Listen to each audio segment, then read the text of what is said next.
Hello. Okay, so in this video, I'm gonna actually share with you guys the process behind my 8-pound gain on the scale during quarantine and what I'm doing about it to strategize and implement things to focus myself in the direction of where I want to go. Because we all know that we can sit and dwell in the bullshit and the OMG, I can't believe this is happening right now, whatever the problem is. And in particular, right now, we're talking about quarantine weight gain and also routines. So, this is actually a big part of what I've also strategized in this video with you, with what we're going to do together. So pull up a pen and paper, get comfortable, put your headphones on, go somewhere where you're not going to be disturbed. But I definitely want to walk you through this process because it's going to be powerful, okay? One thing I will tell you right now is that your own experience, you testing things out, is going to be the key to all of this. Because I can tell you all you want, or all I want, about what works for me and what hasn't, but you got to find out what works for you and what doesn't. Because we all have different psychology, we all have different triggers and ways of thinking and speaking to ourselves, and we're all starting at various levels in terms of our health and fitness and our routines and our self-discipline, okay? So the first thing I will say is that when it comes to anything, I mean anything, this quote has stuck with me, and it's something that I didn't want to accept, but it is true. What is not measured is not managed. What does that mean? Well, just what it sounds like. If you're not tracking and taking in data or reflecting or writing things down, from your finances to your diet and nutrition to your exercise plan to your schedule, then we're going to be continuous in these automatic, non-really thinking, subconscious behaviors that we just kind of find ourselves in. And then we feel stuck because we're not going to that next level that we really, really want to go. And in the beginning, initially, we have to not only acknowledge, but then create a plan, something to implement, a strategy, understand where it is that we are and where we want to go, and then bridge that gap. But in bridging that gap, it's going to take us giving ourselves the tools to be successful, to be most successful, putting ourselves in an environment that's going to allow us to flourish as opposed to most likely fail. And nothing wrong with failure, because let me tell you, that is exactly what's brought me even to this point now. The things that I'm going to share with you, I've known and I've heard of, as I'm sure you know what to do, you know how to implement, you know that it takes still self-discipline and to eat right and to move your body. You know these things, but it's the fact of the matter that sometimes we have to find ourselves in a pain or some sort of discomfort, physical discomfort, mental discomfort, emotional discomfort, for us to finally say, okay, what do I need to do? I know I need to make some changes. I can't continue to feel this way. You know what I'm saying? And I want you guys to also understand that that is actually the ebb and flow of life. There is never going to be a time in your life where you are done doing the work, where you're just, oh, I'm in a good place and now I just gotta kind of coast. No, you get to a place where things become more habitual and part of a way of life, a way of thinking, a way of being, but it still needs to be maintained. And there will be times and things in our life where we might get rocked. We might have a loss. We might go through a divorce or a breakup, or, there's a million possibilities that will shake us. But the key is for us to continue to practice these ways of perceiving, thinking, being open, reflecting, allowing ourselves to be with ourselves, get to know ourselves, know what we need, know how we operate, know how we feel, and that will allow us to then move through it as opposed to stay stuck and dwell. Okay, so there were a couple weeks that have passed where I had been eating a lot of sugar. I had been noticing myself eating a lot of sugar, and I hadn't weighed myself in, I would say, over a month. The scale broke about 2 weeks ago. I noticed it didn't work anymore, and it's an old scale, so I figured, okay, well, it's time to get a new one. So I ordered it from Amazon, and it came in on Saturday, and I didn't weigh myself until Sunday.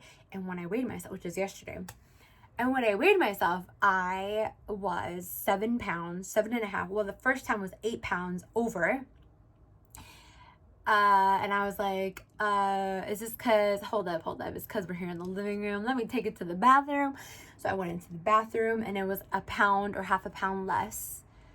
And then I'm like, oh shit, like, did I gain that much weight since I've weighed myself last? In my head, I was 155 pounds. And so I told my daughter to weigh herself. Well, my cousin weighed herself next, and she had gained weight too. She's like, no way, it must be broken. And so I had my daughter weigh herself, and she was maybe a pound or half a pound. That's it. So I'm like, oh crap. Okay. I had already been feeling discomfort before the scale and seeing the number. I had already been feeling discomfort in the way I was eating, because the person that I want to become is someone that takes care of her body.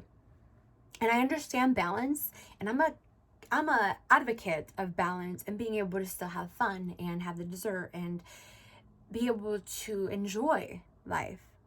But I was noticing that I was eating a lot more sugar on a very daily basis, whether it was coming from natural sources or processed sources. Combined, it was a lot. And even when it was coming just from natural sources, it was still more than would allow me to actually get the results that I wanted. Now, not to say that if I wanted to maintain, then great, that could have worked. But I'm in a place in my life where I'm ready to challenge myself to that next level in my fitness. Backstory, I was 200 pounds. I've had ups and downs with weight loss and weight gain. And this is the best time in my life in terms of being the most consistent with exercise. But the nutrition aspect is something that I have gradually had progress with. However, there are still moments where I find myself reverting to old habits. So I had already been feeling the discomfort. I didn't work out for about the way that I would like to, about 2 weeks. And I kind of blamed it on I had an elbow injury. Now I'm familiar with this elbow injury. I've had it on this elbow about 2 years ago, and it healed up. It took a while. It was annoying, but it healed up. And so I knew that this would be the same. Had been focused on my business, been doing a lot of computer work, just diving in all that head first. So I kind of let the health stuff take a back seat. And I had been feeling it not only in my energy, but also just in my mood, the way I feel. And I had been noticing thoughts of body shaming and looking at myself in the mirror with disgust, or talking shit about my cellulite or my ass, or fitting in certain things. And, being self-aware and in a mode of knowing how I can feel good. When you start thinking those thoughts, you're like, what? Leslie, relax, chill out. Like, I don't like to feel that way about myself. But that is the very essence of why those thoughts are there. That is the very reason of why those things come up, so that you can feel the discomfort of it, so that then you can learn to navigate and shift and not dwell and continue to grow that direction. And if you don't, no worries, it'll get bigger and bigger and bigger, where it's so uncomfortable, where you become angry or frustrated or anxiety or stressed or depressed, to the point where you have no choice but to finally do something about your mental state, your mind state. Or if it's a physical ailment, it'll get so big if you don't give it the attention in the beginning, when it's communicating gently, where it will become a dis-ease and it will become something that's very in your face. So that scale was really a light trigger for me, where I was like, okay, like, enough is enough. I know that I need to change the story behind what I'm saying. And let me explain what I mean by that.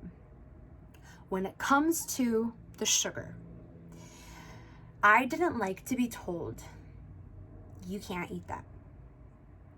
I don't like to limit myself because of what I shouldn't do. I can be stubborn.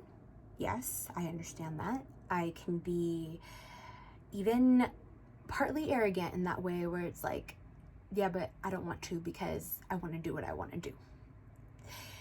And although that is the way I've mostly lived my life, I've been very much of a break the rules kind of girl and do my own thing. And I think that that has had many benefits to it. In this case, I see the value in strategy, in having an amount, a limited capacity, so that you can get the results.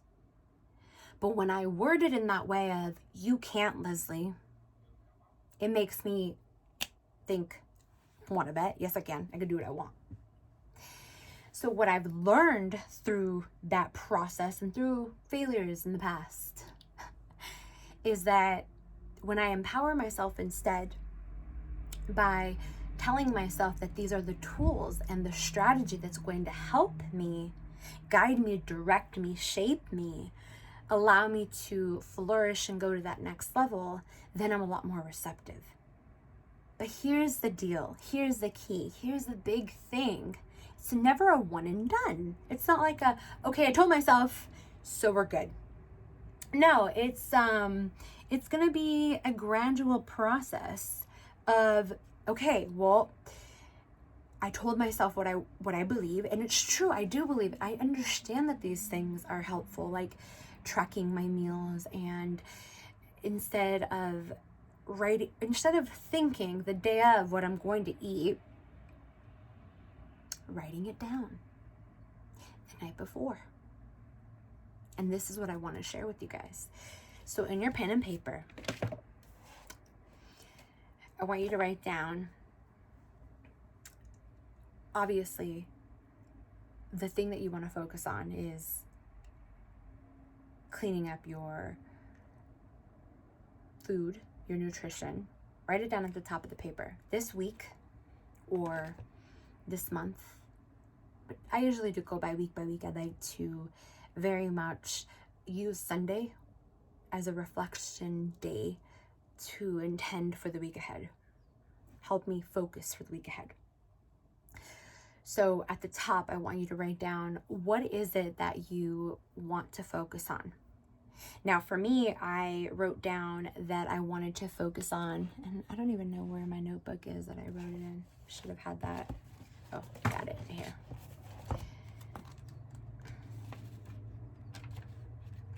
And I want to be very transparent when I say that I've tried this many times and it works, but it's about the maintenance. Okay? And I'm going to be very adamant when I say that nothing, again, is one and done. Through continuous repetition, our brains will start to make these things more automatic. Doing these things takes a lot of energy. Your brain is designed to conserve energy. That's why you don't think about how you do your hair. You kind of just do it. Although today I went this way instead of this way for more volume. You don't think about what pant leg you put on first. You don't even think about the process of brushing your teeth. You just do it. Same thing with eating. Same thing the way we act, the way we behave, the way we respond, the way we do relationships, the way we do everything. Okay? Therefore, it is something that we consistently have to, in the beginning, especially be very attuned to, be very aware of where our mind wants to go or physical actions want to go, and then be able to pull it back and refocus and reshift and reshape in the direction that is going to be where we want to go, right? That's bridging that gap. That's the strategy. So it takes time. And as I mentioned, sometimes, all the time, the failure that we find ourselves in, or the, I'm here again, is actually helping us to not only affirm that that's the direction that we want to go. So don't let it discourage you, but it also will make you more uncomfortable, right? It continues to add that discomfort of, I hate living like this, or I hate doing these things. I really want to do these things.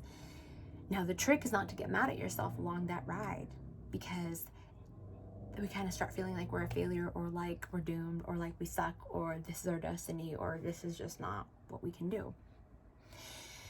Now, I wrote here, what do I want to focus on this week? So I want you to write that at the top of your page. And I know it's backwards, but here it is. The first thing I wrote was actually my schedule and my routine. That was the number one thing. But the second thing was health and fitness. So I'm sure you're on the same page with your routine and your health and fitness. So this is going to be super valuable. And if you're still here with me, I'm sure you agree already. So now with your schedule, I want you to ask yourself, what is it that you want to work on? Obviously, for me, I have a time in the morning where it's quiet, where if I get up early enough, I can get a lot done. That requires me to go to bed earlier. And that is going to be the challenge for me this week, because my daughter likes to stay up earlier.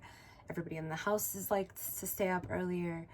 But if I want to get to that place of focus, it's the best time in the morning. I just know for myself. You have to figure this out for you, though. This is not a one size fits all, as I mentioned in the intro. You have to play around, and the experience that you have, the epiphanies, the aha moments, the self-reflective moments of getting to know you are what's going to help you then know what moves to make. Okay? So I want to make that very clear. So do you focus more in the afternoon, in the morning, from 9 to 12, from 9 to 1? Maybe you have a part-time job, maybe you don't, but whatever it is, you have to figure out what that time slot is. I would recommend 3 to 4 hours of focused work. And in that focused work, guess what? I know it's backwards, but I'm going to show you here. I have no social media, no dating sites. I'm on Hinge, and now I'm on Tinder. I'm not on Hinge anymore. No texting, no emails, and pure focus on eating the frogs. What the hell is that? Eating the frogs means doing the hardest thing first. Okay, so sometimes we gotta put it off until the last minute, procrastinate. Do it first. It builds so much momentum, and because you're most focused, it just, you run through it. Be fully optimized. So that's my rule, and I followed it this morning, and like I said, it's just all this compilation of trial and error, all this compilation of various coaching courses, coaches, mentors, videos, things that have stuck, things that are kind of piecing together that have helped me create this. And it's something that I think would be very beneficial for you as well. Also, I have a start and stopping time for work. Another thing that I notice is that sometimes I just continue to work all into the late evening, and it's because, one, I'm not fully focused in my work, getting distracted by the phone, social media, text, and things like that, calls, taking them all times of the day just because they call. And that breaks the momentum, right? Like it's focus. It takes focus to get things done. So if you're constantly stopping and starting, doesn't that make logical sense to understand that, oh, hey, this actually might be slowing me down, and then I never get that momentum that I'm looking for. And then it discourages you too. You see what I'm saying? So find that time. Find the time you want to start work, stop work. You have to figure out your own schedule. I'm not here to tell you your schedule, but what I am here to tell you that if you plan it out throughout the week, it will help you.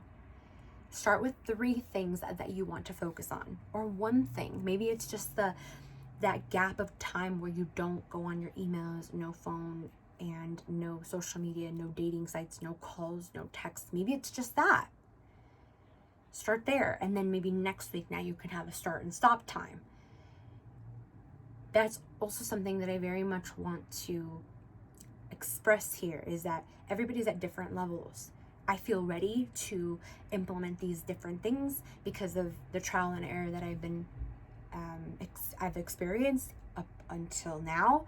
So, and I'm sure there's going to be failure this week.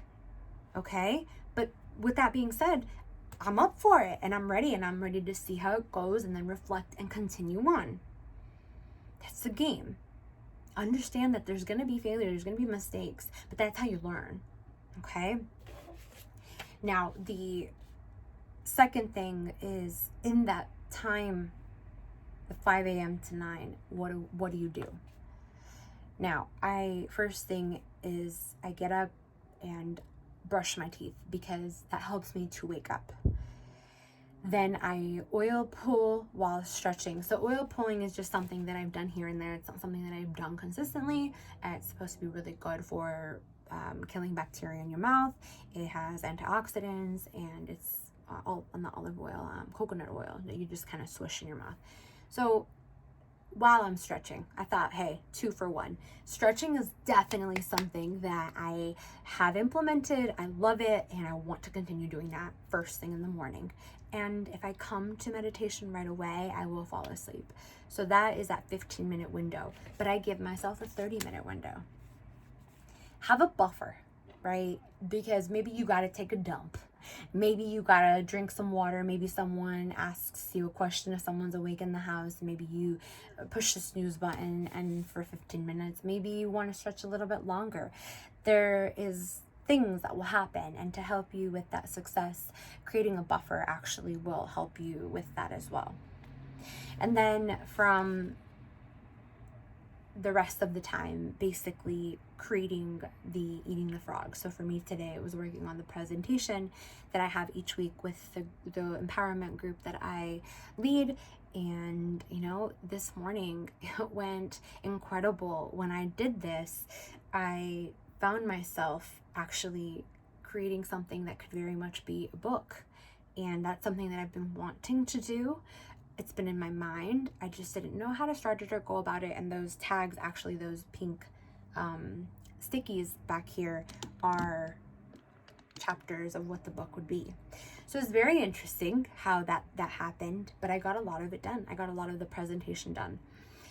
9 a.m., which is my end of the 5 to 9 a.m. And also, you guys, I woke up today at 5:45. The goal is 5 a.m., but I woke up at 5:45. It's okay. Keep it moving, keep it moving, keep it moving. Just continue to implement and do and try, and know that failure is a part of the game.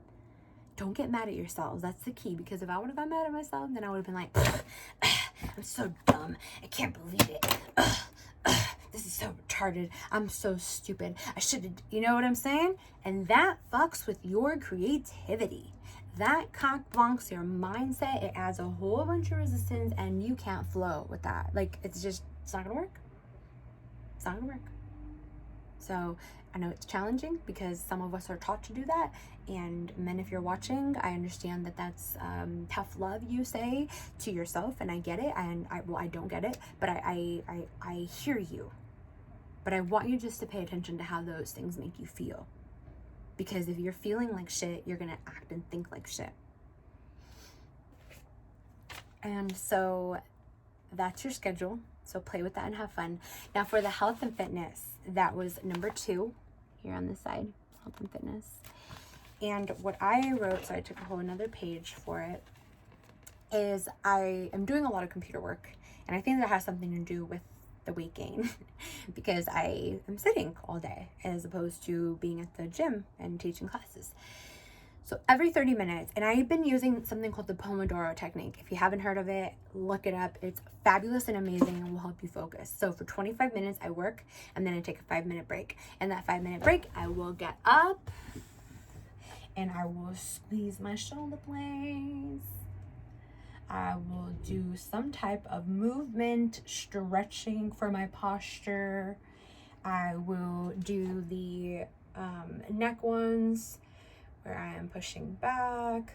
I'll do some squats. I'll go downstairs, use the restroom, get some water. 5 minutes. Then I put my timer on again for another 25. That honestly is so powerful because every time I want to pick up the phone, we don't even know why we pick up the phone. Am I right? Like we just pick it up and we'll start, doing our OCD loop, Instagram, Facebook, if you check that, email, dating app, text, and you just kind of go back in this it's like you already checked it, put it away. It's an automatic thing that you're doing in your mind without even really thinking. But when you see the timer, it's like, oh shit, no, put it back down, get back to work. And then you do it again, and then you put it back down, and you just keep on redirecting. Focus, okay? Practice. This takes practice. It's self-discipline. It's not easy. If it was easy, everybody would do it. But you're watching, and we're at 29 seconds, and I know that you really want this. So thank you for being here with me, and thank you for watching, and believe me, you can do it. But you have to understand that it is going to take practice, okay? And you're going to fuck up and you're going to fail and whatever. Just keep on going. Keep on building it up. You will get there. One thing that I find this is just a side note. We think that we're alone when we have these fails, when we have these challenges, when we have these crazy moments, situations in our life. If there's one, there's 1,000, okay? Believe me, it's all human behavior. It's all the same. You're not alone. This is challenging. But what the fuck else you gonna do? Like, honestly, you're just gonna take it? You're just gonna take it and be like, okay, I suck, life sucks. Nah.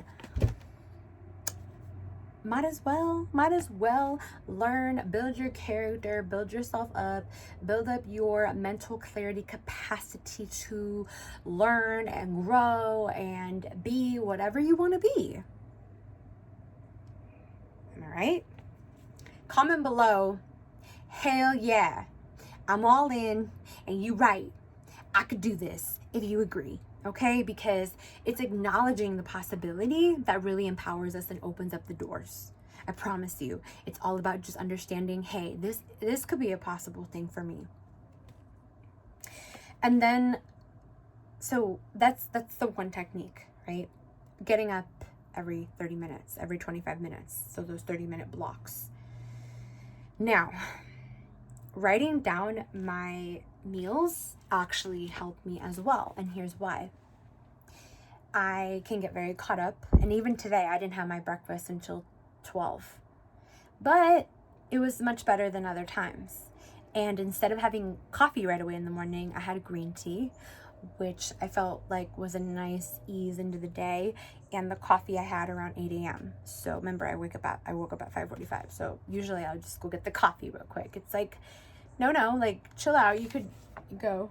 Sorry, I have something in my eye. So I know, again, it's backwards, but basically I wrote down I want to have 3 meals and 2 snacks. And then I wrote green tea, 6 a.m., coffee at 8 a.m.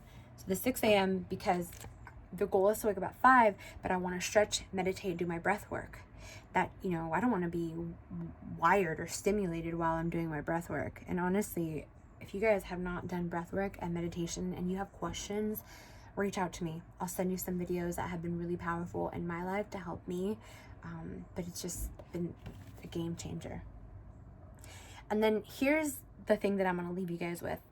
So obviously writing down the different times for my breakfast, 8 a.m. and then 7 a.m. to 7 p.m. 7 p.m. is cutoff time. No more dinner. 12-hour window, and then give your digestive system a break, okay?